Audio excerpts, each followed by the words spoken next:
먼저 두아디라라고 하는 지역은 원래 농업과 목축업을 주로 하던 작은 시골 도시, 시골 마을과 같은 모습이었다고 합니다. 그러다가 알렉산더 대제가 죽고 그의 부하 장수였던 셀레쿠스 1세가 주전 300년경에 군사적인 목적으로 크게 지은 도시가 바로 두아디라 도시라고 합니다. 그러다가 군사적인 목적으로 지었기 때문에 도로가 그 주변에 잘 닦여 있었던 거죠. 하지만 크게 성장하지 못하고 있다가 주전 100년쯤에 로마가 이 두아디라를 다스리게 되고 그때부터 상업이라든가 제조업, 무역 이런 사업들이 굉장히 많이 발전했던 도시가 두아디라입니다. 특별히 군사적으로 지었던 도로를 잘 활용했기 때문에 무역 또는 교역의 중심지 역할을 굉장히 잘했던 도시라고 합니다. 특별히 뭐 제조업이라든가 상업 이런 것들 많이 했지만 특별히 천을 만드는 이런 직조 기술과 염색을 옷에 염색하는 연색 기술을 굉장히 발전됐던 도시로 알려져 있습니다. 성경에서는 바울의 제자죠 루디아가 두아디라 출신이죠. 두아디라 성 자주장사라고 로마서 16장입니까? 그 표현되어 있죠. 자주장사란 말이 옷감인 거죠. 그래서 그런 게 많이 발달됐던 도시고요. 오늘 본문의 18절에도 나와 있지만 주석 이런 표현들이 있죠. 주석 이런 굴이라든가 철 같은 거 말하는 거죠. 아이언 이런 것들을 가지고 군인들의 어떤 철모라든가 군수 사업도 굉장히 많이 활성화되었던 도시가 두아디라라고 알려져 있습니다. 그러니까 우리 7개 교회를 좀 살펴보고 있는 중에 상인들의 그 상인 조합인 길드가 가장 많이 발전되어 있던 도시가 이 두아디라예요. 길드가 발전되어 있다고 하는 건 기독교인들에게는 굉장히 큰 어려움이 되는 거죠. 왜냐하면 길드는 100% 우상 숭배를 하고 황제 숭배를 많이 했기 때문에 길드가 연합해가지고 우상 숭배를 본격화했기 때문에 기독교인들에게는 굉장한 어려움이 될 수밖에 없는 환경이었다고 하는 거죠. 그러면서 특별히 두아디라는 태양신이면서 제우스의 아들인 아폴로를 섬기는 것으로 유명한 도시라고 합니다. 그러니까 아폴로를 섬겼기 때문에 태양신이면서 제우스의 아들이라. 그러니까 이제 이 7개 도시 중에서 다른 도시에 비해서 황제 숭배가 덜했던. 왜냐하면 황제가 결국 태양신의 아들이다, 태양신이다 뭐 이런 표현들 자기들끼리 쓰잖아요. 근데 아폴로가 태양신이고 제우스의 아들이라고 이게 겹쳐요. 그러니까 아마 아폴로를 태양신이면서 제우스의 아들인 아폴로를 섬기다 보니 황제 숭배를 굳이 많이 하지는 않았던 것 같습니다.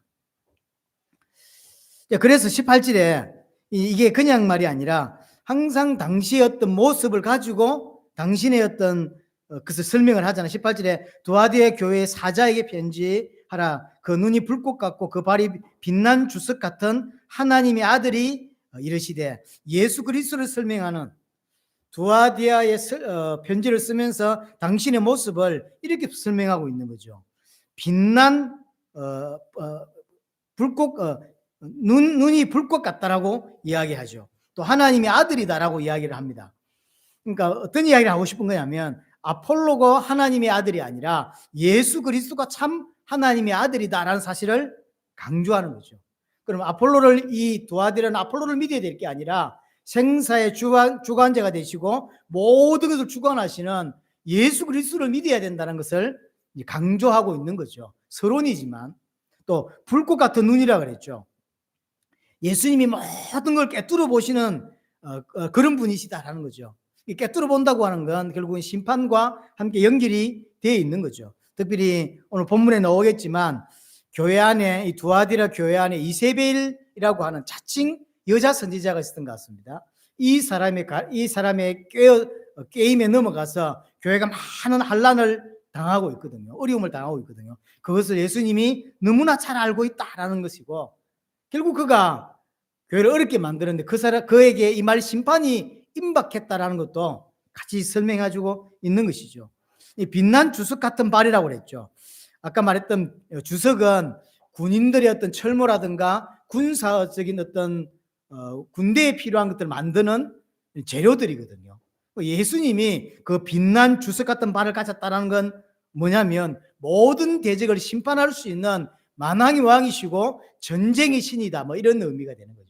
그러니까 너희들이 생각하는 그 아폴로 신은 가짜고 예수 그리스도가 진짜 신이고, 진짜 너희들을 도와줄 분은 예수 그리스도지 아폴로가 아니고, 진짜 너희를 심판하고 너희를 성공시킬 수 있는 분은 아폴로가 아니라는 거죠. 빛난 주석 같은 발을 가지신 예수 그리스도다. 그 예수 그리스도 앞에 나와야 된다라는 것을 간접적으로 18절에 설명을 예수 그리스도를 설명해 주고 이야기를 시작합니다. 자, 19절은 예수님의 칭찬이 있습니다. 좀 귀담아 들을 필요가 있는 구절이죠. 19절 보세요. 내가 내 사업과 사랑과 믿음과 섬김과 인내를 아노니. 우리 앞에 버가모 교회에서도 계속 이야기를 하고 있죠. 안다라고 이야기하죠. 예수님이 뭘 알고 있냐면 지금 두아디라 교회가 어떤 신앙을 가지고 있는지 내가 안다는 거죠. 5가지를 설명했어요. 내 사업과 사랑과 믿음과 섬김과 인내를 내가 아노니 내 나중 행위가 처음 것보다 많도다라고 얘기했죠.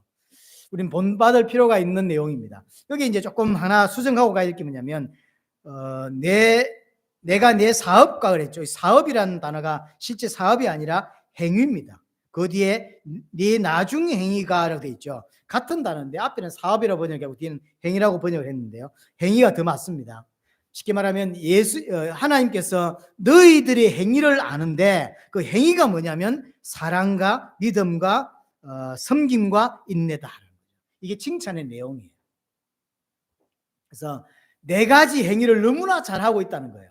그게 뭐냐? 사랑, 그 다음에 믿음, 섬김, 인내.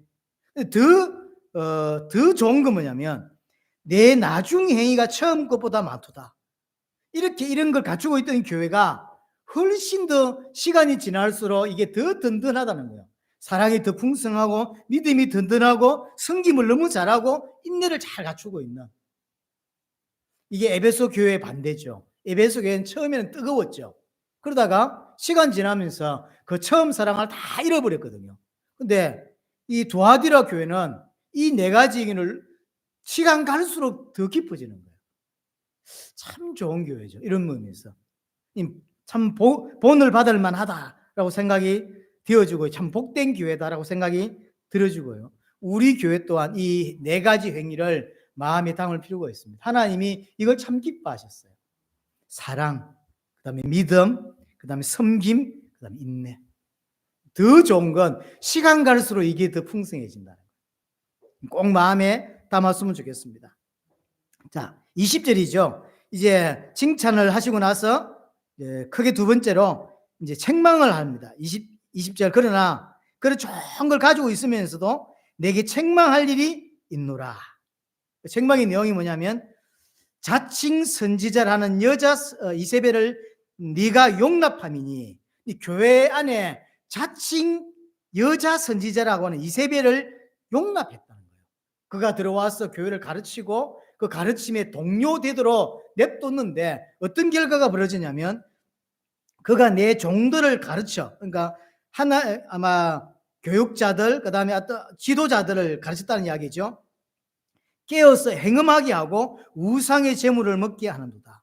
결과적으로 성도들 중에 지도자들, 목회자, 이런 교육자, 그 다음에 장로, 이런 사람들이 이 이세벨이라고 하는 여자 선지자, 그것도 자칭이에요. 자칭이에요. 다른 사람이 인정해 준 게 아니라 자기가 그렇다는 거예요. 그러니까 아마 뛰어났던가 봐요. 그 사람들이 휩쓸리고 특별히 교육자들이 굉장히 어떤 영향을 받은 것 같아요. 그래가지고는 결과는 뭐가 나오냐면 행음하게 되었고 우상 숭배에 빠지게 됐다는 거죠.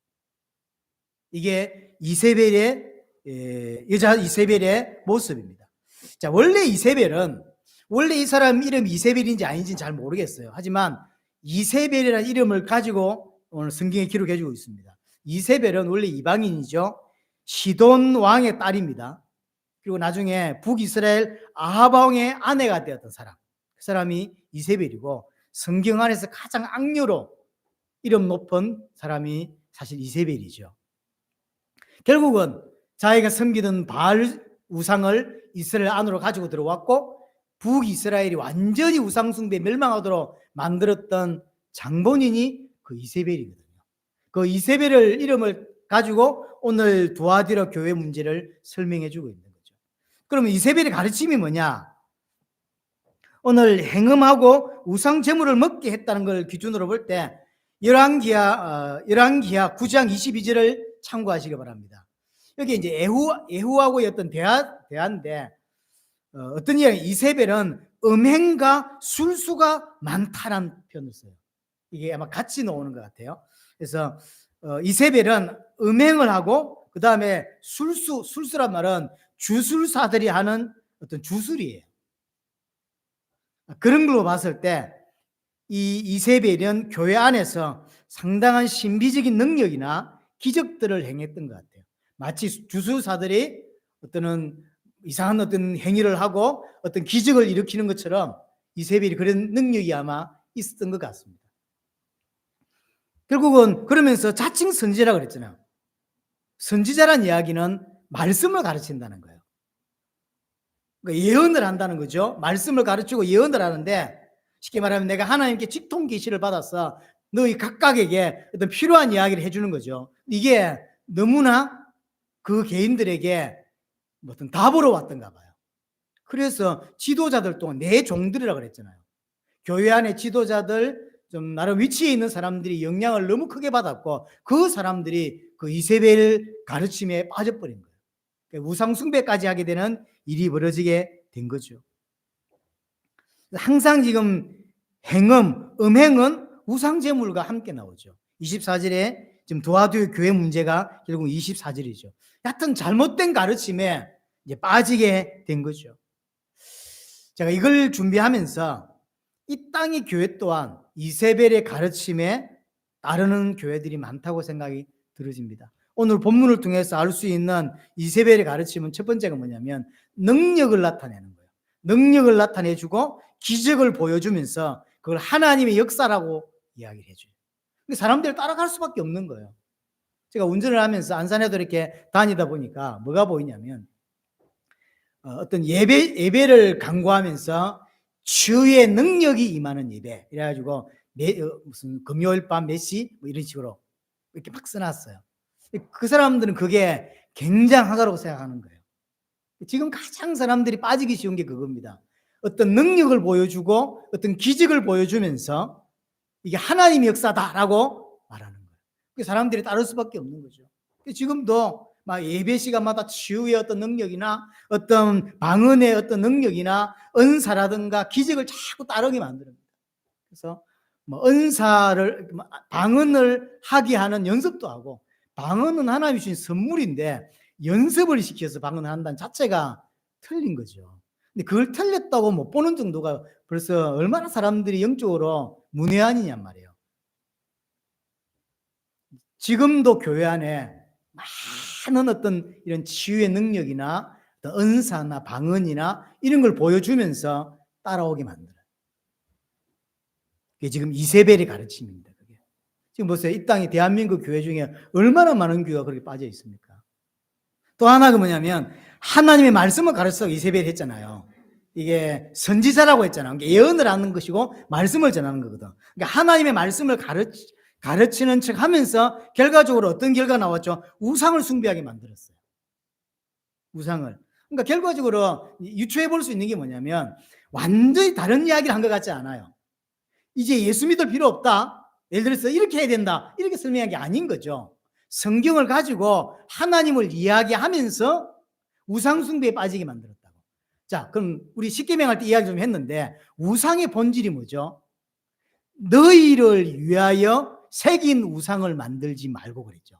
이게 본질입니다. 우상은 나를 위한 거예요. 우상이라고는 그 신을 옳고 그게 맞기 때문에 섬기는 게 아니라 저 우상이 나에게 내가 필요한 것을 채워줄 수 있다고 믿기 때문에 섬기는 거예요.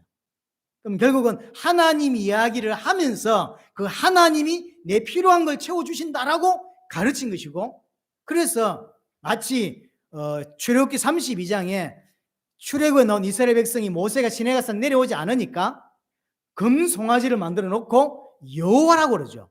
자, 물어봅시다. 그럼 그 금송아지가 여호와입니까? 아닌 거예요. 자기가 만든 신인 거죠. 그러니까 두아디로 교회 안에 여호와를 말하면서 예수 그리스도를 설명하면서 완전히 다른 자신의 필요를 채워주는, 육신의 필요를 채워주는 예수 그리스도를 설명해내는 거예요. 그럼 그 예수 그리스도가 예수 그리스도입니까? 성경이 말하는 아닌 거예요. 자기가 만든 예수 그리스도. 출애굽기 32장에 자신들이 만든 황금 송아지와 똑같은 것 말이에요. 그게 우상숭배예요. 결과적으로는 교회 와서 예수 이름으로 기도하고 여호와를 부르면서 우상숭배하게 만들었고 타락하게 만들었다는 거죠. 사람들마다, 교회 오는 사람들마다 각자의 어려움들이 있겠죠. 어떤 결핍의 문제가 왔거나 두려움의 문제가 왔거나 경제의 문제가 왔거나 건강의 문제가 왔거나 그런 어떤 문제들을 예수 그리스도라는 이름을 이용해서, 여호와라고 하는 이름을 이용해서 우상을 숭배하게 만드는 역할을 이세벨이 한 거예요. 근데 그걸 구별 못한단 말이에요. 지금 한국 교회도 이걸 구별 못합니다. 성경은 뭐라고 표현하냐면 우상 숭배하게 만들었다는 거예요. 우상 제물에 빠지고 음행에 빠지고, 지금도 한국 교회 안에 이런 우상 숭배가 너무 많이 들어와 있습니다. 자, 우상 숭배와 신앙의 핵심이 뭐냐면요, 신앙은 하나님 이게 옳습니까? 막 기도하다가 하나님 뜻이 내가 했던 생각과 하나님 뜻이 반대라는 걸 알면 돌이키는 게 신앙이죠. 우상은 돌이킬까요? 아닙니다. 하나님을 바꾸죠. 내 뜻을 이루기 위해서 하나님의 뜻을 끊고 하나님을 꺾어버리는 게 우상이에요. 그래서 그때부터 만약에 응답이 안 늦게 오면 금식을 한다거나 자해를 한다거나 그렇게 해서 반드시 내가 설정해 놓은 내 뜻을 이루려고 하죠. 그게 우상숭배입니다. 진짜 신자는 하나님 뜻이 뭔지 모르고 막 기도하다가 하나님 이거 주세요 막 했다가 진짜 하나님 뜻이 그게 반대라는 걸 알면 신자는 돌이킵니다. 아, 이게 아니구나, 이게 하나님 뜻이구나. 그럼 돌이켜서 그 하나님 뜻을 따르려고 하는 게 신자예요. 하지만 우상숭배자들은 그렇지 않습니다. 왜 안 줍니까? 라고 따지게 되고, 그래서 하나님의 뜻을 꺾어서 받아내는 거, 그게 우상숭배예요. 그래서 뭐 그때부터 금식하고 방언기도하고 안 돼 보세요. 이방인들이 하는 자해를 막 하죠. 그게 우상숭배하는 사람들의 특징입니다. 자, 또 하나 이세벨의 가르침이 있는데 그게 24절입니다. 두아디라에 남아 있어서 이 교훈을 받지 아니하고 소위 사탄의 기쁜 것을 알지 못하는 너희에게 말하노니 다른 짐으로 너희에게 지울 것이 없노라. 무슨 말인지 모르겠죠. 자, 이렇게 보세요. 이세벨의 교훈을 받지 않은 자가 나왔죠. 이세벨의 교훈을 받지 않은 자는 사탄의 기쁜 것을 알지 못하는 자예요. 이세벨의 교훈을 받은 자는 사탄의 기쁜 것을 아는 자가 되겠죠. 이게 무슨 말인지 이해됐죠? 이세벨의 교훈을 받지 않은 자는 사탄의 기쁜 것을 알지 못하는 자고, 이세벨의 교훈을 받은 자는 사탄의 기쁜 것을 아는 자라는 이야기가 되는 거죠. 이게 무슨 말이냐면, 뭘 가르치는 이야기냐면, 성도는 사탄의 기쁜 것을 알아야 된다고 가르치는 거예요.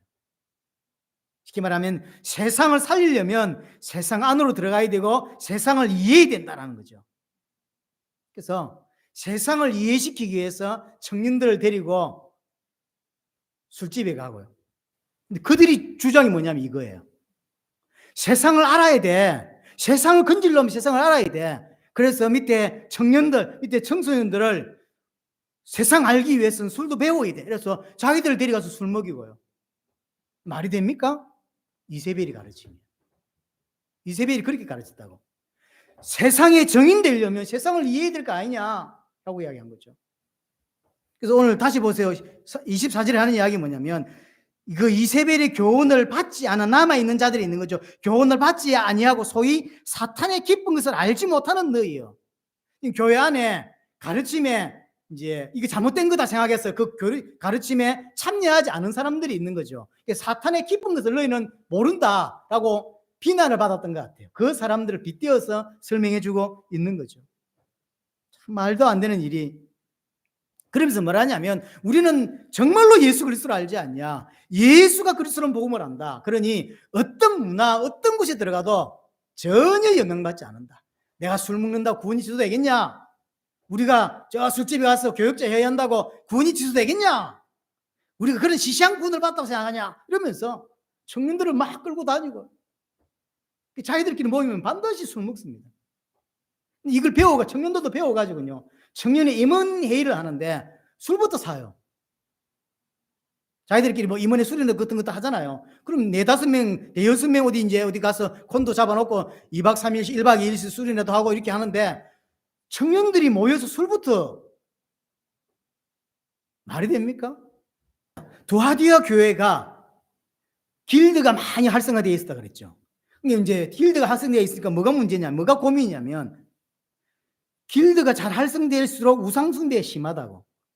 그러니까 이게 연결되는 거예요.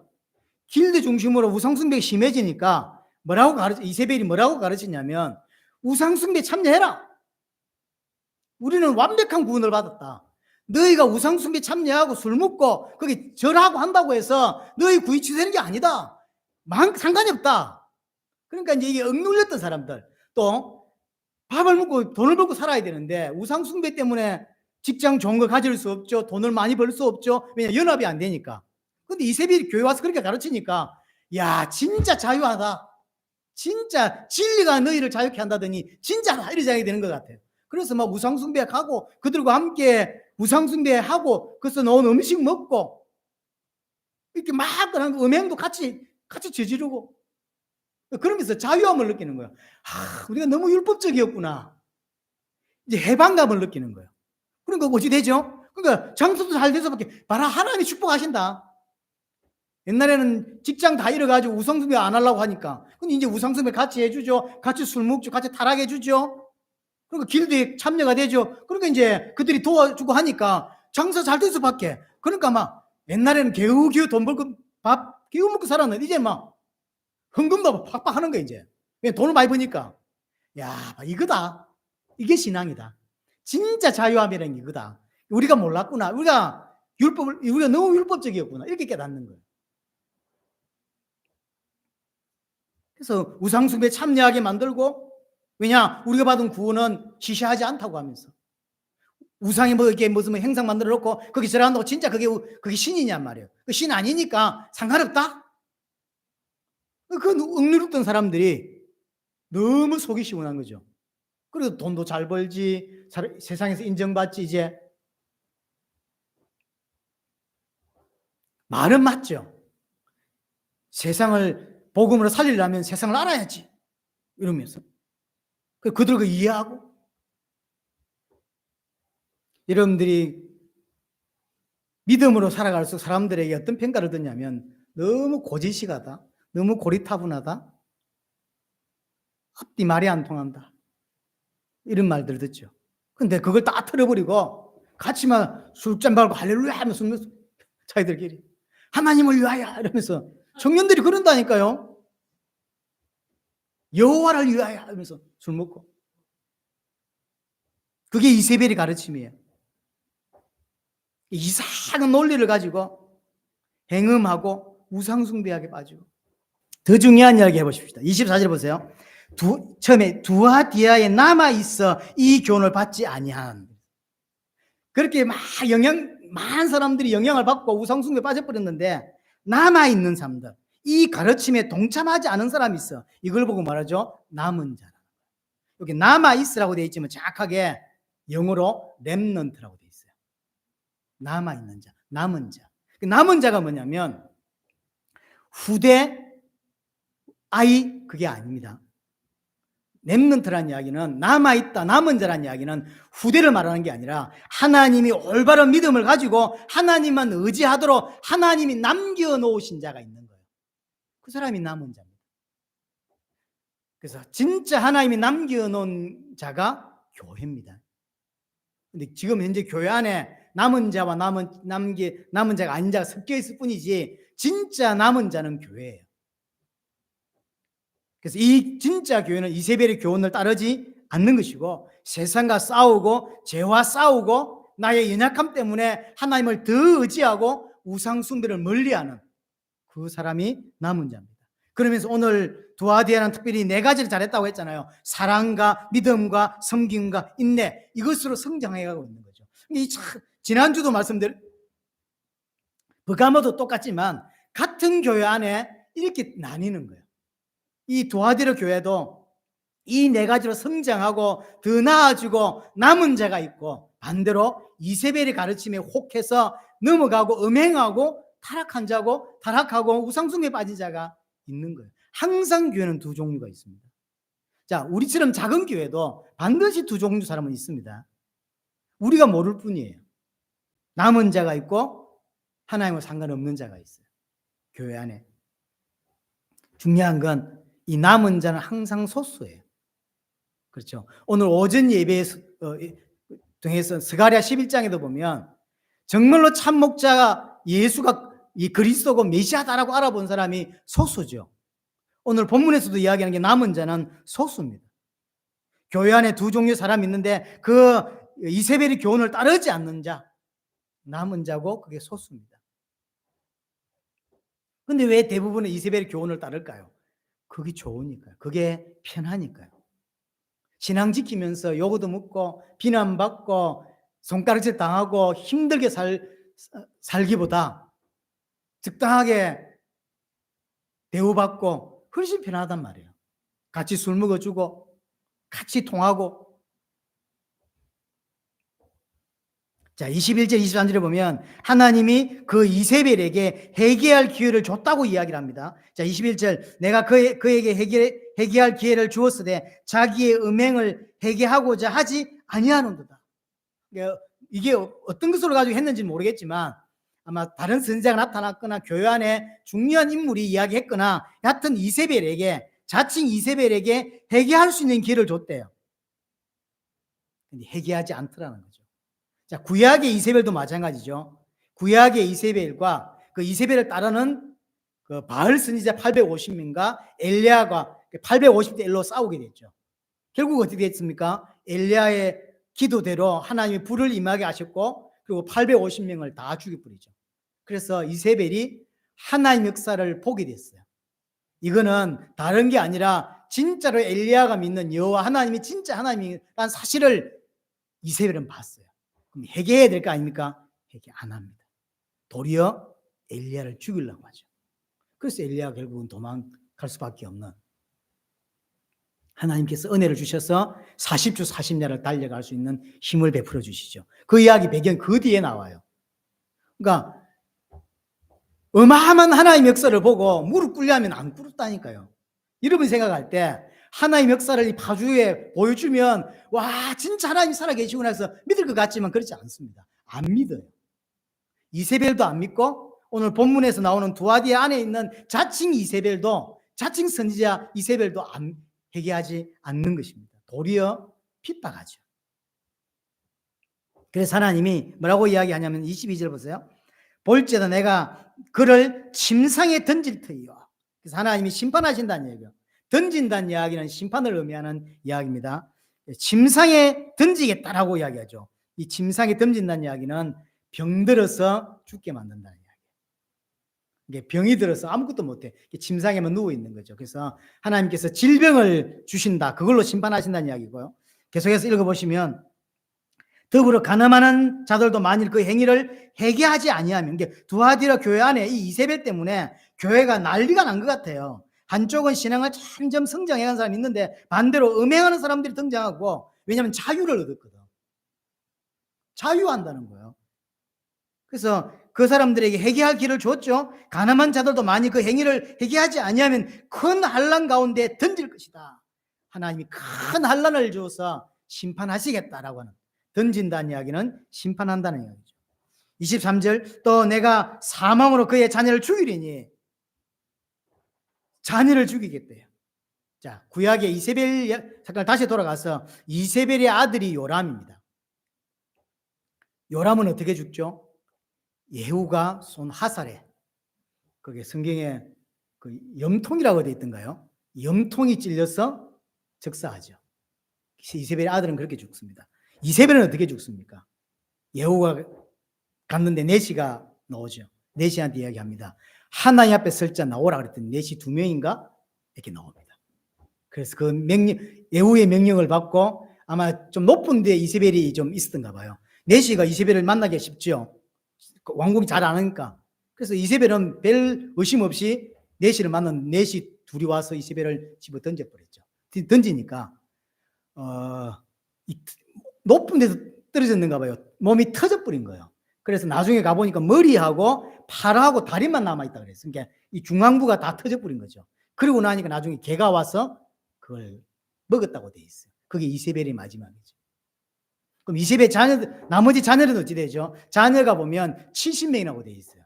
이걸 꼭 70명이라고 안 봐도 됩니다. 왜냐하면 구약에 자식이 70명이라는 단어가 좀 나옵니다. 이 말은 진짜 70명일 수도 있고요. 왕의 자녀를 표현할 때 70이라고 씁니다. 왕의 자녀. 그러니까 엄청 하늘로부터 축복을 받았다는 의미를 7자라 7, 그 다음 70은 엄청 완전수잖아요. 복을 많이 받았다는 이야기를 쓸 때 쓰는 거거든요. 그래서 왕의 아들을 70명이라고 주로 많이 합니다. 그래서 실제로 70명일 수도 있고요. 그냥 상징적인 의미일 수도 있습니다. 근데 본문에 나중에 가보시면 열왕기하 10장에 보시면 그 70명의 아들 목을 다 잘라버리죠. 그래서 비참하게 죽습니다. 자기 아들 왕되었던 요람, 예후가 쏜 핫살에 맞아서 심장이 이렇게 염통이 터져서 죽고, 본인은 저 높은 곳에서 내시가 집어 던져서 온몸이 터져 죽고, 나중에 개가 와서 다 그걸 먹어봤다 그러죠. 그리고 나머지 70명 아들 목이 다 잘려서 죽어요. 그게 하나님의 심판이었죠. 분명히 회개할 수 있는 기회를 주었는데 회개하지 않아요. 이 이야기를 왜 할까요? 두아디아 성도들은 구약 성경을 알고 있단 말이에요. 그 구약 성경을 알고 있기 때문에 이게 이세벨 이야기를 하고 있는 거 잘 알죠. 그래서 회개할 기회를 주었다는 거죠. 하지만 대부분의 사람들은 회개할 기회를 줘도 회개하지 않습니다. 하지만 하나님이 남겨둔 자, 남은 자, 24절 다시 그 남은 자는 다른 짐을 너에게 지울 것이 없다라고 이야기하죠. 말하노니 다른 짐을 너에게 지울 것이 없다. 쉽게 말하면 사탄의 깊은 거 그런 거 알 필요 없다는 거예요. 정말 정확한 복음 알면 되지 무슨 세상을 더 깊이 알고 사탄의 깊은 거 이런 거 알 필요가 없는 거죠. 그러면서 25절에 이야기합니다. 다만 너희에게 있는 것을 내가 올 때까지 굳게 잡아라. 너희에게 있는 것을 굳게 잡아라. 이 남은 자에게 있는 게 뭔데요? 사랑과 믿음과 섬김과 인내. 절대 놓치지 말란 말이에요. 교회 안에 이런 일 저런 일 이상한 여자 선지 하나 들어와가지고 난리를 쳤는데 그걸 친다 할지라도 남은 자는 그걸 견뎌내라는 거죠. 사랑과 믿음과 섬김과 인내 절대 놓치지 말고 복음 외에 어떤 지식도 필요 없고 세상 더 깊이 알 거 없어요. 술을 알 거 없다니까요. 세상 알아야 된다면서 무슨 불신자들의 문화나 알 필요 없습니다. 그거 알아서 뭐 하게요. 그렇죠? 알아서 뭐 하게. 그러면 청년들 교회 뭐 키운다. 안 키우고 말지. 그거 알아서 뭐 할 건데요. 필요 없어요. 오늘 뭐라고 바울은 요한은 하나님께 말씀 받아 이야기하면 그거 필요 없다는 거죠. 미혹되지 말고 변질되지 마라. 너희가 붙잡고 있는 사랑과 믿음과 섬김과 인내면 된다. 그거 붙잡고 변질되지 말고 끝까지. 그러면 26절 27절에 뭔 이야기하면 만국을 다스리는 권세를 주겠다고 합니다. 그가 철장을 가지고 그들을 다스려 질그럽게 들은 것과 같이 나도 내 아버지께 받은 것을 그렇게 하겠다. 만국을 다스리는 권세를 주겠다는 거죠. 이 만국을 다스리는, 만국을 깨뜨리고 다스리는 권세는 예수 그리스도의 권세입니다. 이 권세를 주겠대요. 우리와 예수 그리스도가 함께 새하늘 새 땅에서 만국을 다스리는 왕으로서 산다는 이야기예요. 이게 얼마나 큰 축복인지 모릅니다. 그러면서 28절에 새벽비를 주겠다. 내가 또 그에게 새벽비를 주리니, 새벽비는 계시록 22장에 예수 그리스도라고 딱 적시를 해두고 있습니다. 무슨 뜻이죠? 우리에게 예수 그리스도를 주겠다. 우리에게 예수님 자신을 공유하시겠다는 거예요. 예수님의 정체성을 우리에게 주시겠다는 거죠. 무슨 말이냐면 우리가 예수 그리스도와 똑같은 자가 된다는 거죠. 그렇죠? 똑같은 이 오전 메시지하고도 통하는 거죠. 우리를 종으로 여기지 아니하시고 같은 급으로 예수 그리스도 같은 하나님의 형상 가진 자로 같이 쳐주는 거죠. 종으로 쳐줄 것 같으면, 종으로 여겼다면 은삼십이면 되지 굳이 당신이 죽을 필요가 없었어요. 왜 죽으셨냐? 나를 종 취급하지 않는다는 거죠. 나를 하나님 형상으로 그리스도 같은 자로 우리를 보여주시는 거예요. 하나님이 보시는 눈입니다.